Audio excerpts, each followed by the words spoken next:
unconditional, pure love is the most sublime quality of our mind, free from foreign elements called defilements, mental defilements such as greed, hatred, envy, jealousy, fear, etc. It shows love is the most purified state of mind, and love is the state of an unconditional mind, not conditioned by mental impurities. All mental impurities are pivoted or based on the concept of self, based on selfishness. Therefore, the main quality of love is unselfishness. In these circumstances, we can examine into love, eliminating the mental elements based on the self-center. In pure love, there is no self-center and there is no division between oneself and the other. If you love somebody and say I and he or she or it, then there is a conflict between yourself and the other. In pure love, you become one with the other. You get really absorbed in the other. That is called samanatmata. You become the other person. You get dissolved in the other person. And you and the other person become one. In such a state, there is love. Without a self-center, there is no self-center. On the other hand, the pure love has no periphery, no circumferences, no boundary. If there is a boundary in love, then that is self-centered, because when it is rounded by a boundary, that should contain a center too, a center called self. And when there is a boundary, there is a conflict. You and I, there is a conflict. Husband and wife, there is a conflict. No togetherness. When there is unification of the other with oneself, there is no conflict, there is no boundary, there is no giving or taking. You love the other means you love yourself. In fact, in love, the quality called mental quality called love, based on our mental images. I love somebody means I love the mental image of that particular person. The mental image is part and parcel of you. Then when you love the other, you love yourself. You love yourself means your love is self-centered. But in pure love, as I mentioned earlier, there is no self-center. And therefore, There is no possessiveness in love. In the normal sense, when husbands and wives or lovers, when they love each other, they are jealous, they are possessive, and sometimes they envy, and there's the greed, there's the fear to protect the love. Those are qualities which are not part and parcel of love.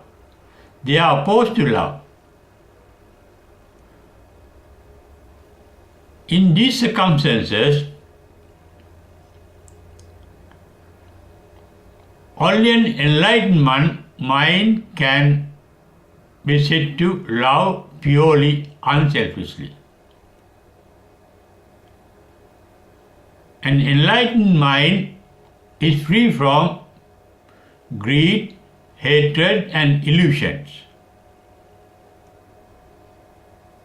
Illusion means, in normal sense, when you love, we love an image of somebody. A boy may say, I love that girl. That means he had the idea of marrying that girl. He loved that girl, not the real girl, but that image of the girl that he has formed himself. If that image is a reality, actual reality, there can't be conflict between the boy and the girl. There can't be a divorce ending the marriage that they enter into. There can't be love quarrels. Love quarrels are based on the self of the parties to the love. Real love is selfless. A selfless person is an enlightened person. But even being unenlightened, we may experience selfless love. Selfless love is motiveless. There is no motive in it. And it is not deliberate. It is indeliberate. Indeliberate means it is natural. The real love flows naturally. That means our real state of our mind is love. That may be the reason why St. John's Bible says God is love. The same idea is expressed in the Buddha's teaching. For example, in the Tevijja Sutta of Digha Nikaya, Buddha referred to the prevalent idea of the creator God called Brahma at that time. Those Brahmins who lived at that time believed that the God, the creator God Brahma, has certain qualities based on selfless altruistic love. Because the Brahma mind, according to the description given in Tevijja Sutta by a Brahmin called Vasetta, Brahma mind has 5 sublime qualities. One quality is apariggaho chitto. That mind is not possessive. Parigraha means possessiveness. Holding on to somebody. That means not attached to anything. We get no attachment in that mind. That mind is free from attachment. The mind is free from greed, possessiveness. Apariggaho chitto. It is an open mind. To be non-attached, the mind must be free from the idea of self. it is only when there is a self-center the mind can get attached to something or somebody. For example, when the mind says, I like this or I like that, there is the self-center, there is a periphery, and there is something different from that particular self which is loved by that self, one and the other. As I mentioned earlier, in real love, there is no conflict, there is no division between oneself and the other. In the Tevin Sutra, there is another quality, 4 more qualities. One quality is avero chitto, that mind is free from hatred. Avyapadya chitto, that mind is free from ill will. Asankilita chitto, that mind is free from mental defilements. Kilita means asankilita chitta, free from mental defilements. Then there is another quality referred to in that sutra, vasavati. Vasavati means there is self-discipline. Nobody discipline, not based on any idea or any principle or any method, automatic, selfless discipline. What is that particular discipline? There is an order that mind is free from mental defilement. Even an unenlightened mind can reach that state of purity, free from all mental defilements. But the mental defilements may lie hidden in the mind, in the subconscious mind. The purity is in the conscious mind.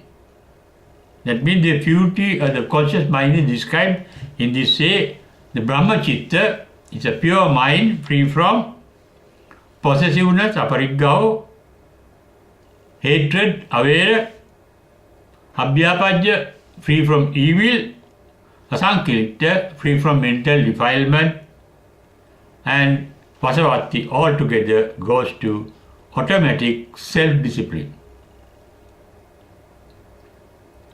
That shows the religious training can lead to a pure state of mind which is not based on the self, because the idea of the self can lie hidden in the subconscious. One can reach that state in meditation.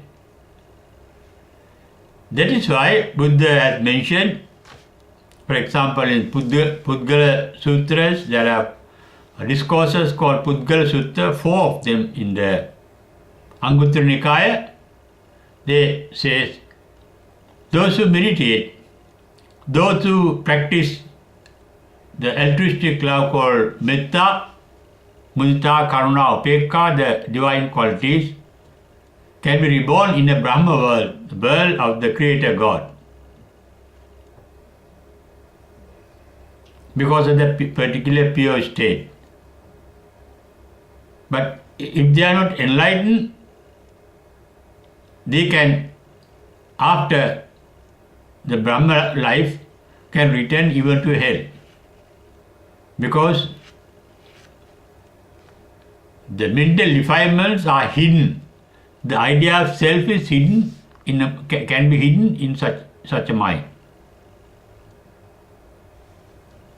But by practicing it constantly, one has the tendency to become enlightened, provided one understands the reality of things. What are the basic reality the Buddha has spoken of? Anicchata, Dukkhata, Anattata. When I realize that everything is creative, dynamic, active. That means, active means the state of everything is getting changed every moment. That activity means the universal energy in action. When there is dynamic universal energy, the energy gets transported every moment from one state to another state, and that is called dukkhata. Therefore, nothing can retain a permanent identity. When that is realized,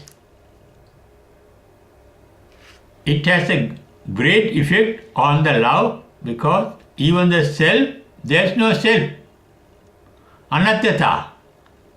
The idea of self vanishes when we realize the dynamic, transformative, and identityless state of every being and everything.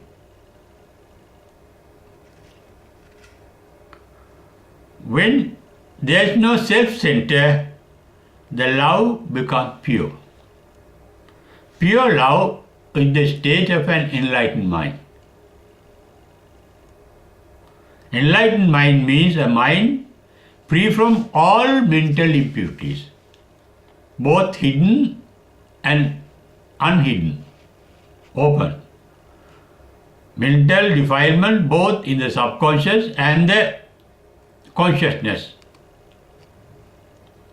are not there in an enlightened mind.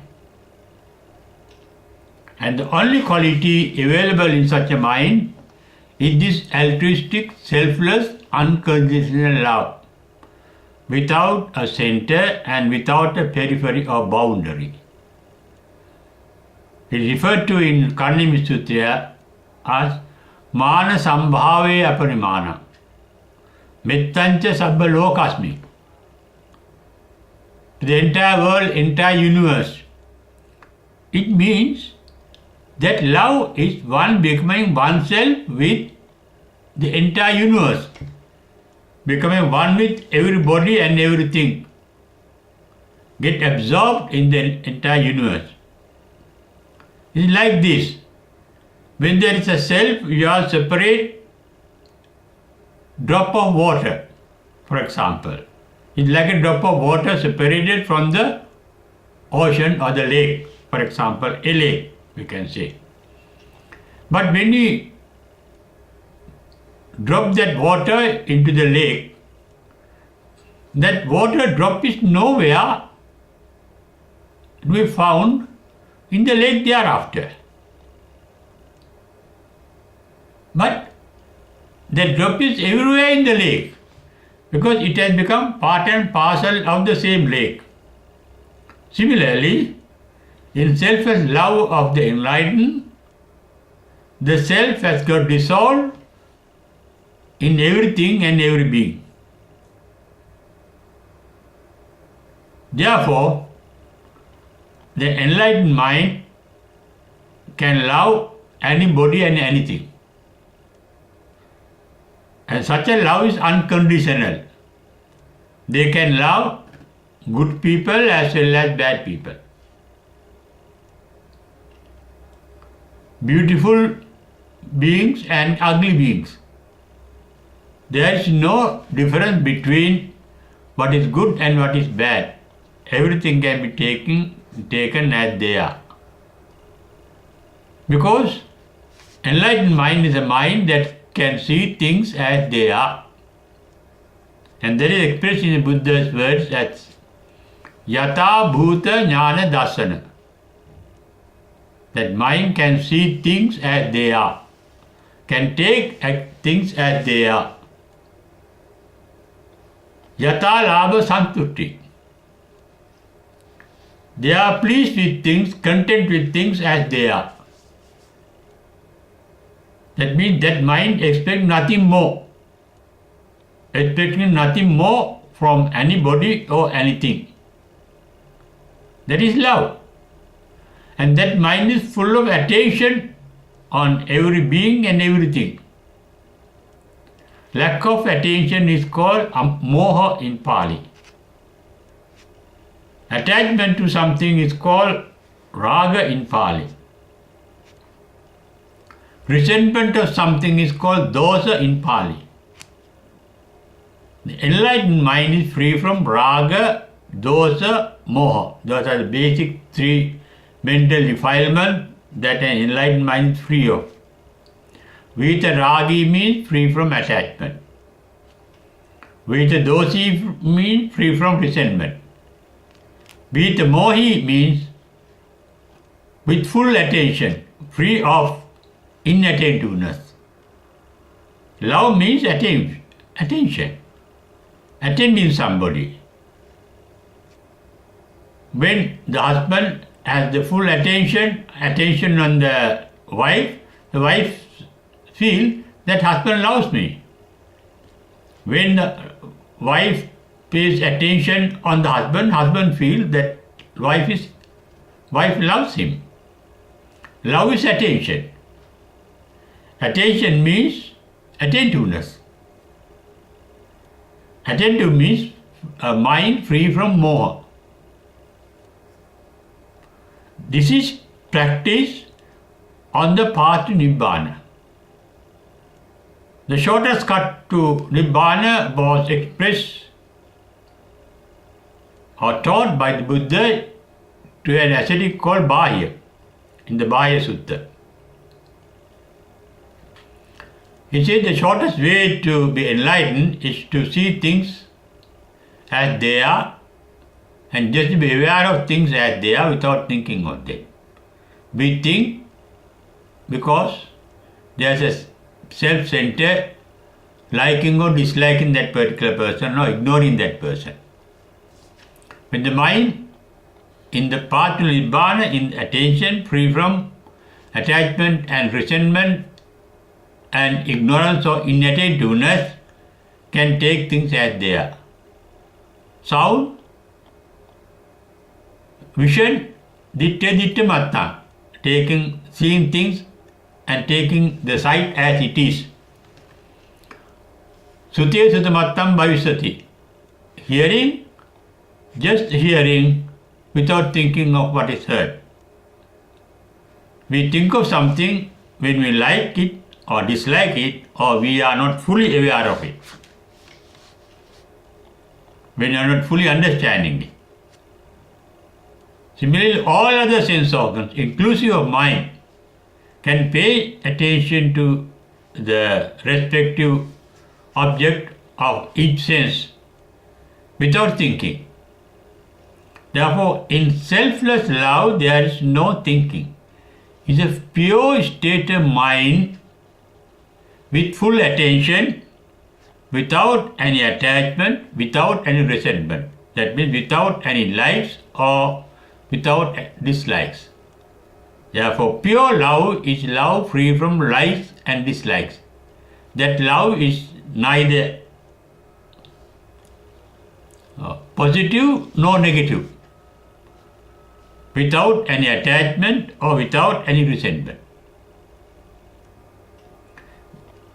That is the basic quality of love, even according to the teaching of the Buddha.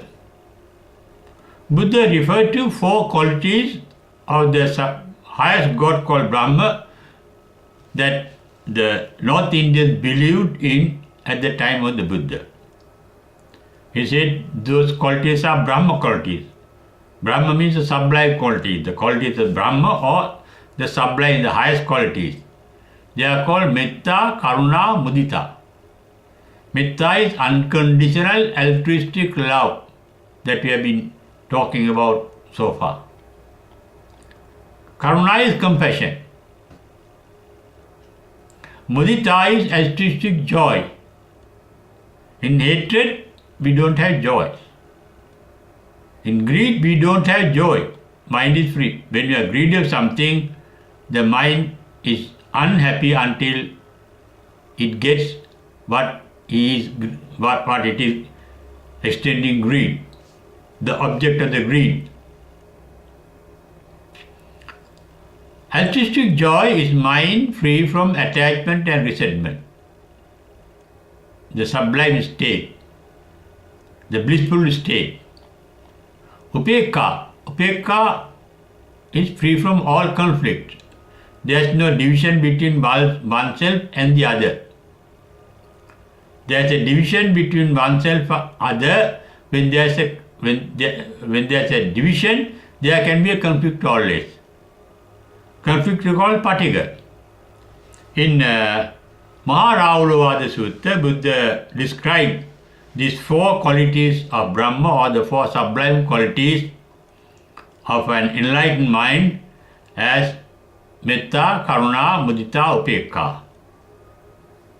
And he explained that when there is the development of metta, called altruistic love, that mind is free from vyapada. Vyapado pahiyasiti. There is no ill will. That means altruistic love means a mind free from all ill will. No resentment. Karuna is explained as the removal of ill will to do some bad or some harm to others. Unharmful, harmless state of mind is called karuna. Free from harming, the idea of harming. Harmless state of mind. A state of mind free from ill will is called metta.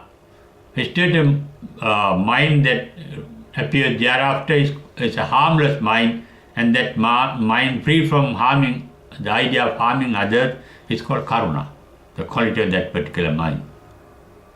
Mudita, in such a state, the mind is always interested in paying attention to anything and anybody. Active mind, free from arati. Arati, that is what the Buddha expressed, arati is non-attention, non-interest, non-alertness. When the mind is free from ill will,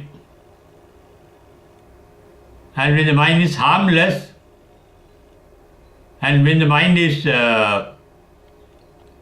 in a state of joy, that is called altruistic joy, selfless joy, mudita. There is no conflict between one and the other. You become one with the other person.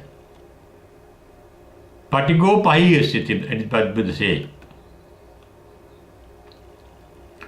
This shows love is the purest state of mind. To arrive at that state of mind, for 20 years after enlightenment, Buddha taught one set of discipline for all his disciples. They are called, that Buddha said, it's not my discipline, that is the discipline of all the Buddhas. Sabba papasa karana. Mind is free from all mental defilements, papa.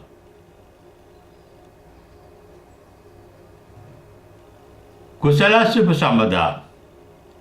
The mind is pure and wholesome. The mind is free from all mental defilement called. That is a superficial state of mind, that gradually one can remove the mental defilement, the tendency for defilement, the tendency to be greedy, the tendency to be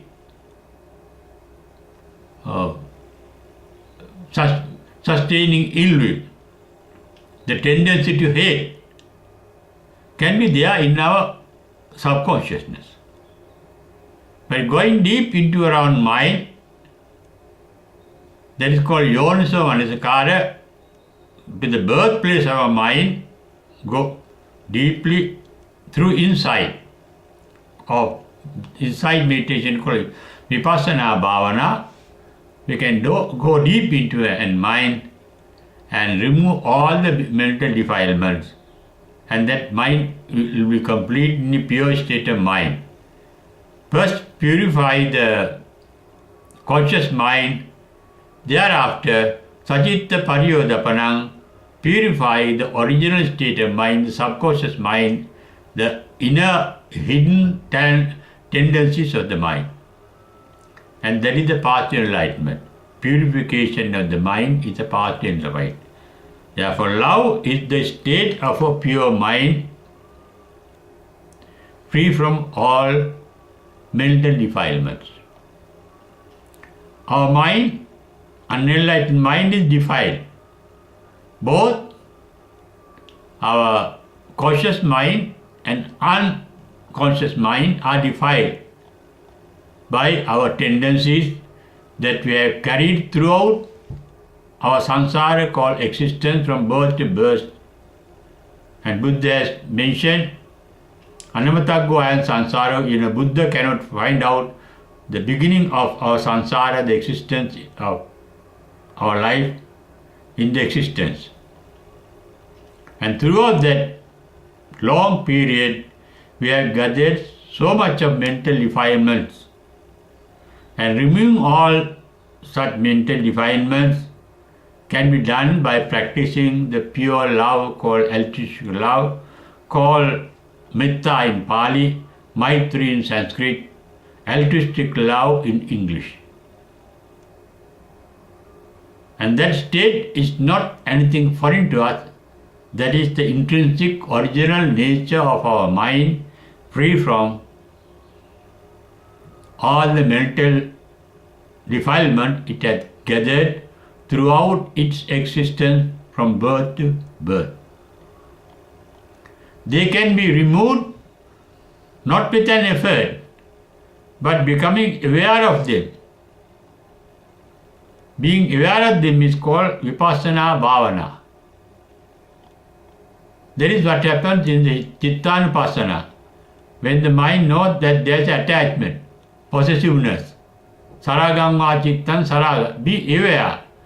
Then when you are aware, the wisdom comes in and tells you, guides you, attachment leads to mental suffering. All attachment, liking something leads to suffering. Piyato jayati soko, that is what is said in the Dhammapada. Pemato jayati soko, love, selfish love leads to mental suffering, because nothing can last long in the same form that we love or hate. Therefore, to achieve at the pure state of mind, free from all mental defilements, and to achieve the altruistic love of that mind, only method is being aware of our own mind, observing our mind, and being guided by our own intrinsic wisdom, inborn wisdom, not by knowledge, but by our capacity to understand what is right and what is wrong, and that is called sammaditthi. All those qualities, all those talents are there in one's own mind to achieve the pure state of mind called altruistic love or unconditional love or pure love.